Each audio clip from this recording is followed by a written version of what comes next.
Hello viewers, நல்ல டேஸ்டியான தேங்காய் சாதம் மாதிரி பொலன்னு அரிசி உப்புமா எப்படி பண்ணுறதுன்னு பார்க்கலாமா? இந்த அரிசி உப்புமாவுக்கு தொட்டுக்கிறதுக்கு எதுவுமே வேண்டாம். இஞ்சி, பச்சை மிளகாய், சீரகம் எல்லாமே இதில் நம்ம சேர்க்க போகிறோம். அதனால் இதை வெறுமனையே சாப்பிட்லாம், ரொம்ப பிரமாதமாக இருக்கும். வாங்கோ எப்படி பண்ணுறதுன்னு பார்க்கலாம். ஹலோ, எல்லாருக்கும் நமஸ்காரம். Welcome to Girija's kitchen. இன்றைக்கி ஏகாதசி, அதனால் இன்றைக்கி சாப்பாடெல்லாம் பண்ணுறது கிடையாது. இன்றைக்கி பலகாரம் தான். என்ன எடுத்து வச்சுருக்கேன்னு பார்க்குறீங்களா?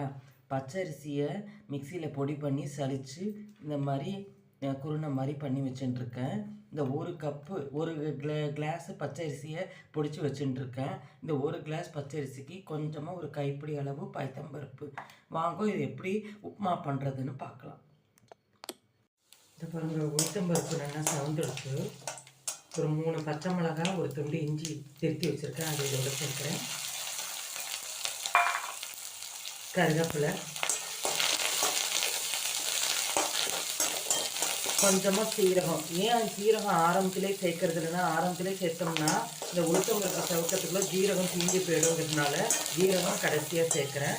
இப்போ இந்த 1 டம்ளர் பச்சரிசி உடச்சி வச்சுருக்கோம் இல்லையா, இதுக்கு 2.25 டம்ளர் ஜலம் அளந்து வச்சுருக்கேன், அதை இதோட சேர்த்துருக்கேன்.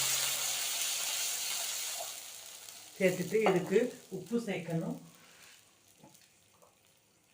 இந்த பாருங்க, திட்டமாக உப்பு எடுத்து வச்சுருக்கேன், உப்பு சேர்த்துடுறேன். தேங்காய் கொஞ்சம் திருகி வச்சுருக்கேன், அதையும் இதோட சேர்க்குறேன்.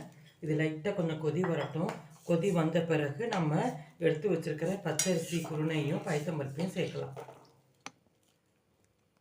பாருங்க, தண்ணி கொதி வந்துடுத்து தெரியுறது இல்லையா? கொஞ்சமாக பெருங்காயப்பொடி சேர்த்துக்கிறேன், வாசமாக இருக்கும். உங்களுக்கு வேணால் பெருங்காயப்பொடி சேர்த்துங்கோ, இல்லைன்னா விட்டுருங்கோ, இது ஆப்ஷனல் தான். இப்போ இந்த கொதி வந்தோடனே கொஞ்சமாக கொஞ்சமாக அந்த அரிசி உடச்சி வச்சுருக்கோம் இல்லையா, அதை போட்டு கிளற வேண்டியதுதான்.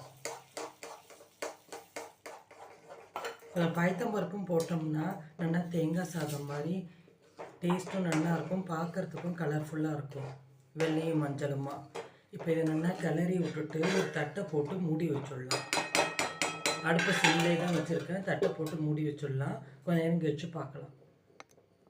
இந்த பாருங்க, தட்டை போட்டு மூடி வச்சுருந்தோம் இல்லையா, 2 நிமிஷத்துக்கு ஒரு ட்ரிப்பு தட்டை எடுத்துட்டு இந்த மாதிரி கிளறி விட்டுட்டே வந்தோம். நம்ம ஊற்றிருந்த தண்ணியெல்லாம் இழுத்து நொடுத்து உப்புமா நல்லா வெந்து வந்துடுத்து. இப்போ அடுப்பையும் ஆஃப் பண்ணியாச்சு. அவ்வளோதான், நம்மளுடைய டேஸ்டியான உப்புமா ரெடி ஆகிடுது. ஏகாதசி பலகாரம் ரெடி ஆகிடுது. இது பெருமாளுக்கு அம்சி பண்ணிவிட்டு சாப்பிட வேண்டியது தான். I hope you all like this video. Thank you.